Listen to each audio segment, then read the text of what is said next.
there, folks.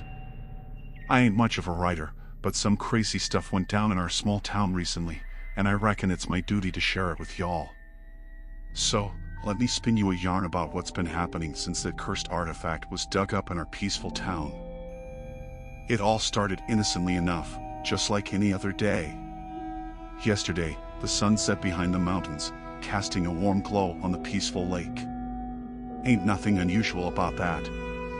But that's where the calm ended, and the strange began. You see, there's this construction project going on in town, and they were digging up the ground for some new building. Well, they unearthed something ancient, something cursed. I ain't no expert, but folks say it was some kind of artifact that shouldn't have seen the light of day. After that day, things started getting downright peculiar. People began hearing these strange whispers in the air, like the wind was carrying secrets. I figured maybe it was just the wind, but others said the voices were calling their names. Freaky, right? Then there were the lights. Strange, flickering lights dancing in the night sky, like the stars were having a fit. Townsfolk started gathering outside, staring up like they'd never seen the night sky before. But it wasn't the same. It was like the stars were mocking us, playing tricks with our minds. And the animals, they started acting all kinds of weird.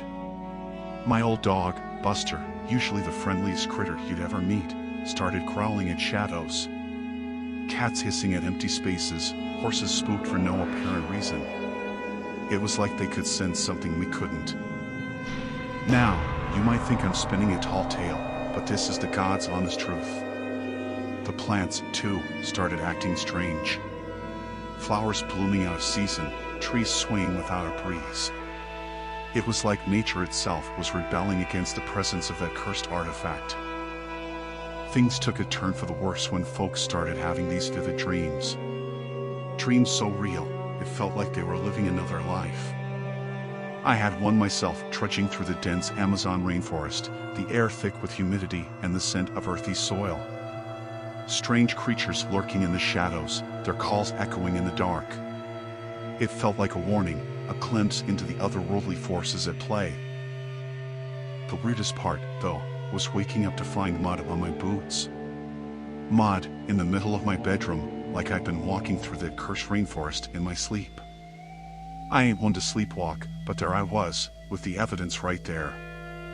Now, I know it sounds crazy, and I ain't the best storyteller, but things got downright eerie. People in town, they started avoiding each other, eyeing one another with suspicion. The air got heavy, like a storm was brewing, but there wasn't a cloud in the sky.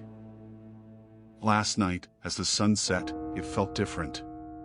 It felt like the calm before the storm. On that chilly winter evening, the fireplace crackled with the soothing sound of burning wood. But let me tell you, there was nothing soothing about the shivers running down our spines. We could feel it, the town was on the brink of something sinister. I don't know what's gonna happen next, but I reckon we stirred something we shouldn't have. So, if you find yourself passing through our little town, keep your wits about you, and whatever you do, don't go digging where you shouldn't. You might just awaken something that should have stayed buried.